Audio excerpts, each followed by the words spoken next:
Amigos, nuevamente un gusto compartir con ustedes en esta oportunidad. Vamos a seguir conociendo a los candidatos y en esta oportunidad tenemos la grata presencia de Alfredo Borrero. Él está candidato a la vicepresidencia de la República por la alianza Creo, Partido Social Cristiano.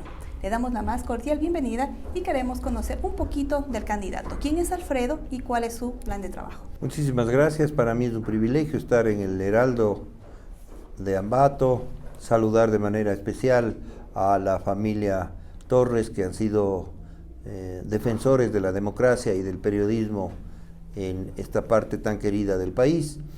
Alfredo Borrero es un médico que tiene 65 años de edad, con 40 años de experiencia en la salud, con estudios en el exterior, que se ha dedicado a administrar, a enseñar y a ejercer la profesión. Y que ahora saltó al ruedo para dejar de ser espectador para ser actor, porque creo que esa contribución para los ecuatorianos es importantísimo, más aún en el problema latente que tenemos ahora con la pandemia.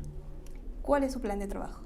Nosotros vamos a cambiar el Programa Nacional de Salud. Guillermo Lasso, futuro presidente del Ecuador, mediante decreto va a entregar la competencia al vicepresidente de la República, en este caso un médico, para que maneje el Sistema Nacional de Salud. El Sistema Nacional de Salud va a implicar tener al Ministerio, al Instituto Ecuatoriano de Seguridad Social en el área de salud, al sector privado, a los hospitales de las Fuerzas Armadas, la Policía y la Naval y a la medicina ancestral. Todos con una finalidad: servir al paciente. Eso va a significar cambiar el modelo de atención de salud, de un modelo de atención de salud curativo que tenemos ahora a un modelo de atención de tipo preventivo. Tenemos una pandemia que realmente ha cambiado todas las reglas del juego en el planeta. El principal problema aquí es que continúa la pandemia, no existen camas, también está faltando profesionales, infraestructura. ¿Cómo solucionar ese tipo de situaciones para un gobierno y para cualquier gobierno que se está enfrentando a una situación de esa envergadura? La pandemia tiene tres pilares fundamentales para manejarse en el mundo entero. La primera de ellos es hacer cercos epidemiológicos, es decir, cuando tenemos la posibilidad diagnóstica de que hay pacientes, tienen que quedarse en su casa. La finalidad de esto es que esos pacientes no vayan a colapsar los sistemas hospitalarios. Un 80% de estos pacientes pueden ser manejados en casa. Alrededor de un 10-15% deben ser manejados en hospitales. Este es el pilar 1. El pilar 2 es sincerar las cifras. Necesitamos que nos cuenten, como dicen los jóvenes, la plena. ¿Cuántos mismos están contagiados? ¿Qué pasó entre el mes de marzo y el mes de abril en la ciudad de Guayaquil, donde murieron más de 10.000 personas de causas independientes? No lo digo yo, lo dice el INEC.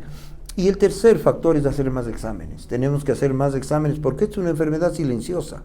Y la enfermedad silenciosa tenemos que hacer exámenes para comprobar la enfermedad y a ese paciente aislarle o llevarle a un hospital para dar tratamiento. Eso es la parte fundamental de los sistemas de salud de tipo preventivo. Por eso hemos fracasado nosotros, porque teníamos un modelo inadecuado. Otros países les han ido mucho mejor que nosotros porque tenían ellos un sistema de salud de primer nivel de atención, lo cual sirve muchísimo para evitar el desarrollo de las enfermedades. Ahora, otro de los inconvenientes que estamos teniendo en el problema de salud es que de una u otra manera todo esto implica costos. Ya tenemos a una población que está contagiada y otra que se ha vuelto a recontagiar. El tema preventivo es muy bueno, sí, pero en este momento tenemos problemas gravísimos como es el tema de una pandemia que sigue. ¿Cómo lograr el tema de costos para subsidiar tantas necesidades del tema de salud, si en caso usted llega a la vicepresidencia? En primer lugar, debemos seguir manteniendo nuestras precauciones, es decir, mascarilla, distanciamiento y lavado de mano con alcohol o con agua cuando exista agua. Pero esa es una parte, es la parte A. La parte B es utilizar el dinero del Estado con honradez, con honestidad. En plena pandemia se repartieron los hospitales, se compraban fundas de cadáveres con sobreprecios, se compraban mascarillas con sobreprecios, los asambleístas se repartían los carnets de discapacitados. Entonces, no hay dinero que alcance, porque se llevaron 70.000 millones de dólares. El presupuesto general del Estado son 30.000 millones de dólares, si no estoy equivocado en las cifras. Cuando actuemos con honestidad, podemos ese dinero utilizarlo para lo que más se necesita ahora, para medicamentos, para el personal, para pagarle sus sueldos y para mejorar la infraestructura hospitalaria. Hay una cantidad importante de jóvenes que sobre todo quieren ellos formarse en el área de la medicina, pero tienen esta barrera que es el tema del acceso a las universidades. ¿Usted tiene alguna propuesta en relación a eso? Porque hay tantos jóvenes que se han quedado fuera sin estudiar. A los jóvenes les queremos contar lo siguiente. Primero, que vamos a eliminar la malhadada prueba de ser bachiller. Es decir, los jóvenes deben estudiar lo que quieran estudiar. Si quieren estudiar periodismo, si quieren estudiar medicina, si quieren estudiar agricultura. Eso es lo que queremos que lo hagan, no que el Estado diga que tiene que estudiar. Punto número 1. Punto número 2, el Estado debe garantizar el acceso libre a las universidades, para lo cual tenemos que contar con un sistema mayor de extensiones universitarias en el país.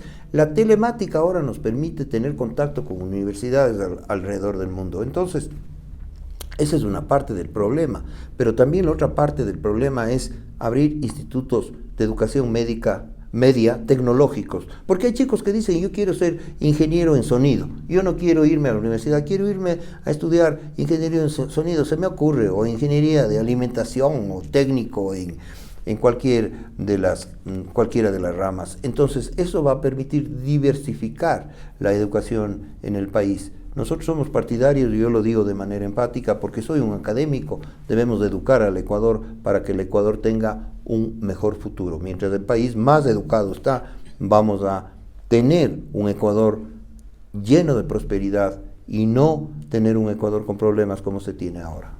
¿Cuáles son los ejes principales de su propuesta?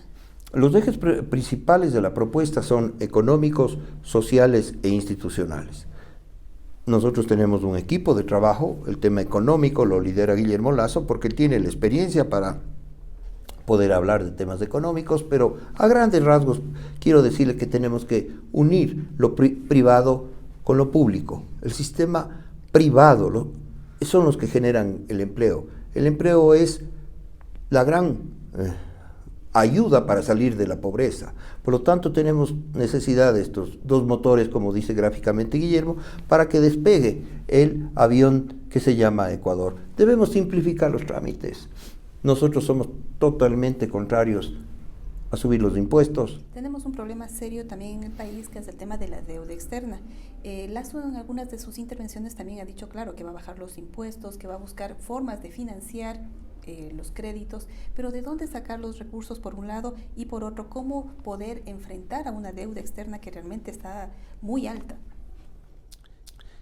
Uno de los problemas que ha tenido el Ecuador es la deshonestidad. Se llevaron 70.000 millones de dólares, 2 veces del presupuesto nacional, lo cual significa que nosotros tenemos que tener tolerancia cero a la corrupción. Los dineros del Estado deben ser invertidos en los que menos tienen, en proyectos de desarrollo tecnológico, de la microempresa, de desarrollo agrícola. Guillermo ha sido muy claro: se va a mejorar la producción petrolera. Tenemos, creo que 4.000 millones de barriles que están mantenidos todavía. Tenemos que potencializar las empresas productoras, las refinerías, y tenemos que hacer una alianza pública-privada. Lamentablemente a lo privado se lo decía en el gobierno anterior que era una mala palabra, todo lo privado era malo. Eso es algo que tenemos que quitar. Esta alianza pública-privada nos va a permitir manejar bien las carreteras, algunos procesos de desarrollo, por ejemplo, desarrollo turístico. Entonces eso va a servir para que el Ecuador comience a salir con un déficit cero, como dice Guillermo, en estos 4 años, porque hemos tenido muchos años de bonanza, pero que ese dinero no ha sido utilizado en beneficio del Ecuador, sino por el contrario se ha endeudado y se ha endeudado más. En cuanto a los gestores de deuda, a la relación de pares, Guillermo ha sido muy claro que se sentará con el Fondo Monetario para revisar en qué condiciones han estado dados los préstamos en el último tramo con el gobierno actual. Qué importante. Ahora, ¿qué vamos a hacer con toda esa masa de gente que se ha quedado sin sus empleos? Porque eso es una realidad que ustedes tendrán que afrontar si en caso llegan a ocupar los grandes curules de liderazgo en el país. ¿Qué hacemos con tanto desempleo? ¿Cómo afrontar esa realidad? 6 de cada 10 ecuatorianos no tienen un empleo fijo, y creo que esto subió con la pandemia. Esto es un problema social lacerante. Tenemos que apoyar al microempresario, tenemos que apoyar a los procesos de desarrollo del país. Por lo tanto, el Estado tiene que apoyar el desarrollo productivo. ¿Cómo lo vamos a hacer? Como le digo, la mejor forma es esta unión pública-privada. permitir capitales que vengan al Ecuador, permitir instituciones que inviertan en el Ecuador. Ahora nadie quiere invertir en el Ecuador por el famoso impuesto a la salida de divisas, que es impuesto a la entrada de divisas. Entonces, esta unión va a estar con una premisa que es fundamental, que se llama libertad. O sea, el Estado debe dejar de cuidar menos y debe dejar en libertad a que los ciudadanos hagan las cosas como mejor se deberían hacer. ¿Qué hacemos con la corrupción? También hemos visto que a todo nivel existe corrupción y todo el mundo quiere llenarse los bolsillos apenas mira una pequeña oportunidad. ¿Cómo lograr que realmente todos los recursos de estas buenas intenciones realmente cuajen bien y no estemos viviendo lo que vivimos ahora y lo que vivimos en gobiernos anteriores? Todo el mundo se ha enriquecido y los recursos fuera del Estado. Corrupción cero. Esa es la primera frase que se me viene a la cabeza, lo ha dicho Guillermo. Segundo, tenemos que tener la voluntad política para encontrar la ruta del dinero con ayuda de organismos internacionales y nosotros modificar a través de la Asamblea, ojalá los asambleístas entiendan la realidad nacional para que esas penas que en la actualidad lo están cumpliendo algunos, no se reduzcan, porque pasa alguien le condenan a 5 años, a 6 años, creo que por buen comportamiento se reducen a 2 años, salen a disfrutar del dinero mal habido. Entonces, debemos ahora sí hacer, como ofreció Lenín Moreno y nunca lo hizo, una cirugía mayor contra la corrupción. En mi modo de ver, ni las uñas les cortaron a los corruptos. ¿Por qué ocurrió algo? El presidente rompió con Correa, pero no rompió con el correísmo, que sigue enquistado en el gobierno con las mismas prácticas de siempre. Eso tiene que desaparecer. Cero impunidad a la corrupción. En el tema de justicia, usted ha topado un punto muy importante. ¿Realmente existirá justicia? Porque este país tiene muchas leyes y realmente la aplicación de ellas es lo que está fallando, porque tendría que ser personas, digamos, honestas para la aplicación de las leyes en realidad. El tema de la justicia, ¿sí va a haber justicia y va a haber independencia de poderes también? Totalmente. No puede volver el Ecuador a sufrir este fenómeno de meter mano a la justicia, que es lo que se volvió como un lema. Tiene que haber una independencia entre el sistema legislativo, entre el sistema gubernamental y el sistema legislativo, pero la justicia tiene que también actuar con justicia, no solamente para un grupo social, no solamente para los que les llaman los del cuello blando, sino la justicia debe reinar para todos.